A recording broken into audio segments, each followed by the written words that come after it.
Donc voilà, mon nom est Maxime Sangon-Charlier, donc je serai le formateur sur cette formation sur le DDD stratégique. Deux, trois mots à propos de moi. Donc j'ai fait mes études d'informatique à Liège, en Belgique, mais j'ai jamais travaillé directement en Belgique, parce qu'après j'ai travaillé au Luxembourg, et puis j'ai fait 10 ans à Paris, et puis maintenant je suis basé à Nantes. Mais je travaille quand même avec une société belge, vu que j'ai la chance de travailler avec Arling. Donc la boucle est bouclée en quelque sorte. Donc des études de développement. Donc j'étais développeur pour commencer ma carrière. Alors, j'ai travaillé dans plein d'industries différentes, sur plein de types de systèmes pendant de nombreuses années, puisque maintenant on ne les compte plus. Ça fait plus de 20 ans maintenant que je suis dans le développement logiciel. Puis évidemment, j'ai travaillé sur des problématiques d'architecture. Et j'ai découvert le domaine Driven Design en 2010, et je n'ai depuis cessé de m'y intéresser et de creuser le sujet. J'ai toujours été aussi assez porté sur donner des formations. Ça, c'est quelque chose qui m'a toujours passionné. J'ai même donné cours dans des écoles. Moi, j'ai arrêté quand j'ai réalisé le temps qu'il fallait passer à corriger les copies. Euh, C'était quand même pas mal de boulot. Euh, et donc voilà, j'aime bien aussi, je facilite aussi pas mal d'ateliers. C'est des choses sur lesquelles j'ai monté en compétence aussi durant ces dernières années. Et puis early adopter aussi sur des outils comme l'event storming dont on va parler un petit peu pendant cette présentation. Donc voilà, on va attaquer le vif du sujet. Juste un petit rappel sur ce que c'est que le Domain Driven Design rapidement. Et donc, comme expliqué sur cette slide, c'est une discipline de design, le DDD. C'est une discipline de design où en fait, on va vraiment se plonger dans un domaine métier à bras-le-corps. On va vraiment creuser son métier, on va aller à fond dedans, et on va accorder tout le monde, toutes les parties prenantes sur un même langage. Et ce langage, on va l'exprimer dans des modèles qui seront partagés par tout le monde.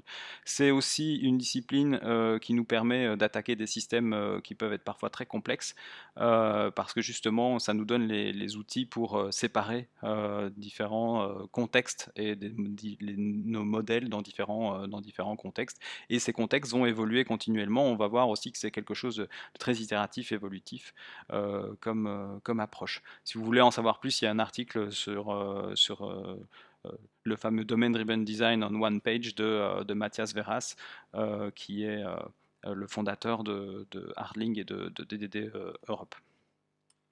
Le DDD, c'est aussi une boîte à outils. Donc on a plein d'outils à notre disposition, et bah, comme pour tous les outils, finalement, il faudra utiliser les bons au bon moment, puisque si on reprend cette image, là, on ne va pas utiliser une hache pour tondre l'herbe, ou alors ça va nous prendre un petit peu de temps. Donc c'est pareil pour le domaine Run Design, on a plein d'outils à notre disposition qu'on va utiliser en fonction du contexte, de nos projets, de la complexité. Voilà, donc divers facteurs vont nous aider à choisir les bons outils. Et pendant cette formation, on va avoir un certain nombre de ces outils et voir comment et quand les utiliser à bon escient.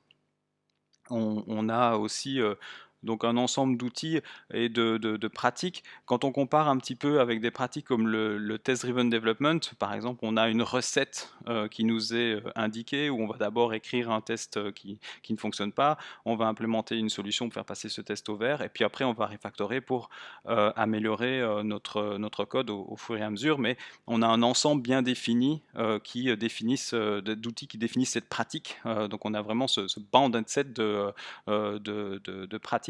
Alors que dans le DDD, on est plus sur ce qu'on appelle un center set, où on va vraiment avoir tous ces outils à disposition qu'on va venir utiliser au besoin en fonction du contexte du projet ou de la complexité, comme je le disais juste avant. Pendant cette formation, on va suivre le Domain Driven Design Starter Modeling Process. Ce DDD Starter Modeling Process, c'est une des ressources qu'on peut trouver sur GitHub, on va en parler juste après. C'est un guide, en fait, comme c'est indiqué sur cette image, pour démarrer dans le domaine Driven Design, et qui couvre vraiment tous les aspects que peut couvrir le domaine Driven Design. Donc, on va parler de domaine, d'équipe, de décomposition, ce genre de choses. Donc, on voit qu'on a vraiment différentes phases. Et pendant cette formation, on va passer de phase en phase et de voir un petit peu qu'est-ce que ça peut nous apporter, quels sont les différents bénéfices de chaque étape, pourquoi les faire ou les zapper, tout simplement, parce que bon, c'est pas une procédure rigide à suivre, évidemment, c'est juste un exemple de tout ce qu'on peut mettre sous DDD. Et donc voilà, donc ce sera un petit peu notre guide aussi pendant la formation, de voir comment passer d'une étape à l'autre, comment faire potentiellement des allers-retours, et puis on voit ces grosses flèches grises derrière, ça montre que l'approche est vraiment continue, évolutive et itérative, et donc rien ne nous empêche de revenir en arrière, de recreuser certains aspects, de repartir sur d'autres étapes au besoin.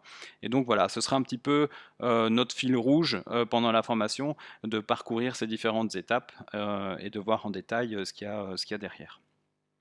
Donc j'en parlais juste à l'instant, le GitHub où on peut retrouver ce DDD Starter Modeling Process, c'est le DDD Crew, et vous pourrez trouver plein d'autres ressources dont on parlera aussi pendant la formation, disponibles sur ce GitHub. Donc voilà, n'hésitez pas à aller voir, il y a déjà beaucoup de choses.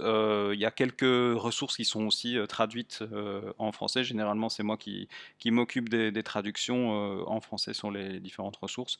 Il y a d'autres langues aussi, enfin bon, bref, c'est assez vivant, il y a pas mal de contributeurs, et nous chez Hardling, on a évidemment mes collègues qui contribuent aussi également sur ce GitHub, qui est à l'initiative de Nick Tune. Donc voilà, très bonne adresse où aller voir ce qu'il y a dedans. Donc on va revenir à ce domaine Driven Starter Modeling Process. On a donc plusieurs étapes qui peuvent être regroupées dans trois zones principales. Donc les deux premières étapes, comprendre et découvrir, on va plus s'atteler vraiment à découvrir le domaine, à creuser le domaine métier, notamment en faisant des ateliers collaboratifs de découverte du métier. Au milieu, on a vraiment tout ce qui peut se retrouver derrière ce qu'on appelle le DDD stratégique. Donc évidemment, c'est là-dessus aussi qu'on va mettre le focus. On va aussi travailler sur la partie découverte du domaine et puis sur tout ce qui concerne le DDD stratégique pendant cette formation. Et ce qu'on ne fera pas, c'est la partie codée qui concerne tous les patterns tactiques, donc l'autre partie du domaine Driven Design. Mais ça, c'est des formations aussi qu'on donne chez Hardling, donc vous pourrez aussi également vous renseigner si ça vous intéresse d'aller sur le côté pattern tactique et application du DDD tactique. La formation, donc pour un peu plus de détails, pour creuser un petit peu plus en détail le contenu, donc c'est 4 demi-journées qui seront de 14h30 à 18h pour les horaires heures de Paris, on va dire. Pourquoi? Parce que comme ça permet aussi aux francophones qui vivent de l'autre côté de l'océan, au Canada par exemple, de suivre cette formation également chez eux, puisqu'elle commence à 9h30. À qui elle s'adresse cette formation? Elle s'adresse évidemment aux personnes qui font partie des équipes de dev, donc les développeuses, les développeurs, mais aussi les tech leads, les architectes. Et puis de l'autre côté, on a aussi, cette formation s'adresse aussi aux personnes comme des product owners, des experts et des experts métiers, des testeurs, des testeuses. Donc si vous voulez éventuellement embarquer vos product owners dans l'aventure, c'est une formation qui est complètement aussi taillée pour eux, puisque on reste dans le côté vraiment stratégique du domaine design, et cet aspect collaboratif entre les gens qui savent quoi réaliser, les gens qui savent comment le réaliser, est vraiment au sein de cette formation. 80% de pratique, donc effectivement il n'y aura pas trop de blabla, on va vraiment être beaucoup sur la pratique des exercices, voir comment en tirer un maximum de bénéfices. Et pendant tous ces ateliers, tous ces exercices qu'on va faire, que ce soit des activités solo il n'y en aura pas des masses d'activités solo, ce sera souvent des activités en groupe, parce que comme ça on peut profiter des gens qui sont dans son groupe, on peut profiter de l'expérience de chacun et chacune, donc ça c'est vraiment intéressant. Et ben pendant ces ateliers, on va collecter et on va utiliser des heuristiques de design et qu'on va identifier, qu'on va rassembler. Et ces heuristiques de design sont des choses que vous allez pouvoir réutiliser directement quand vous allez retourner sur vos projets, puisque ce seront des heuristiques qui seront complètement valables aussi pour votre travail de tous les jours. La première demi-journée commencera par un petit check-in évidemment rapide et par une présentation du Domain Driven Design qui ne sera pas trop longue, hein, qui sera vraiment là pour euh, remettre un peu à niveau tout le monde sur ce que c'est que le Domain Driven Design, la philosophie derrière le Domain Driven Design. Voilà, on va pas passer 2 heures là-dessus puisqu'on va partir directement sur cette phase de découverte du domaine qu'on va principalement creuser avec un event storming. Donc là, on aura un domaine à votre disposition qui sera un domaine relativement complexe qui pourra évidemment nous aider, qui sera un peu le fil rouge aussi pendant toute cette formation, qu'on travaillera toujours sur le même domaine, qu'on va creuser, affiner, etc. au fur et à mesure des exercices. Donc la première demi-journée consistera à vraiment creuser ce domaine, monter en compétence dessus en utilisant l'event storming et puis voir un petit peu quelques trucs et astuces aussi sur l'event storming,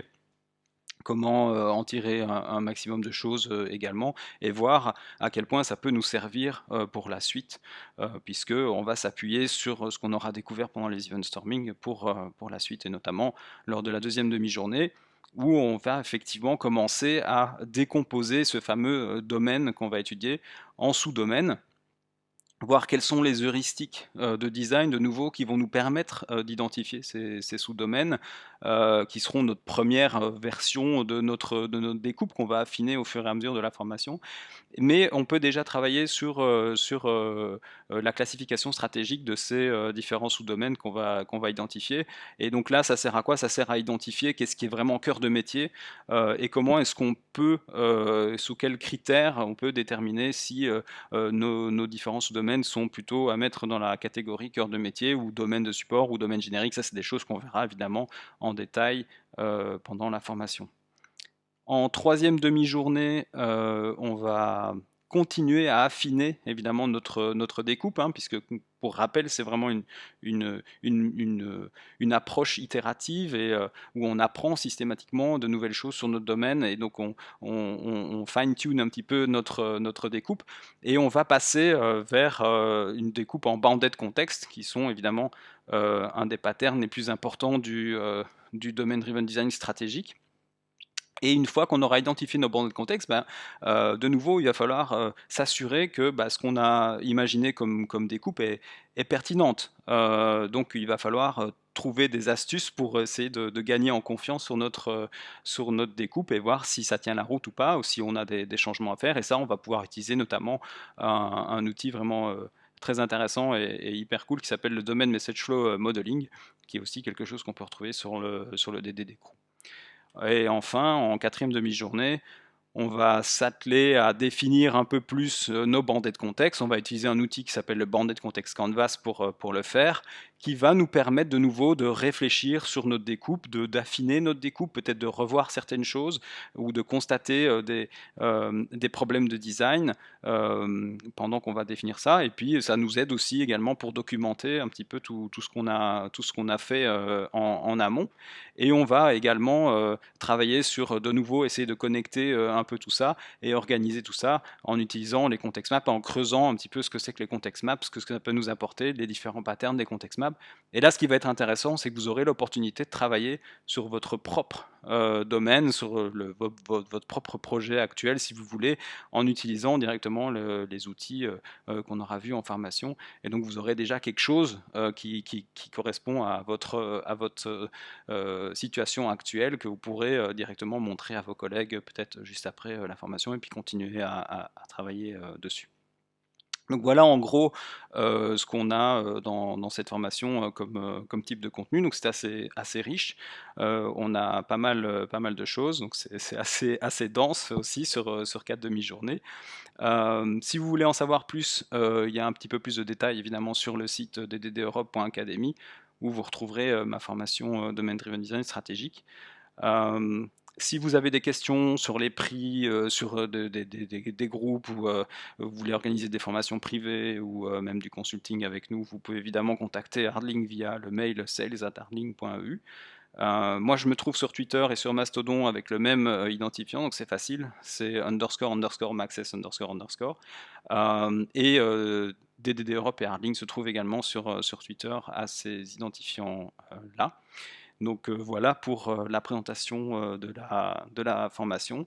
Et évidemment, n'hésitez pas, si vous avez des questions, nous sommes tout oui. Merci beaucoup.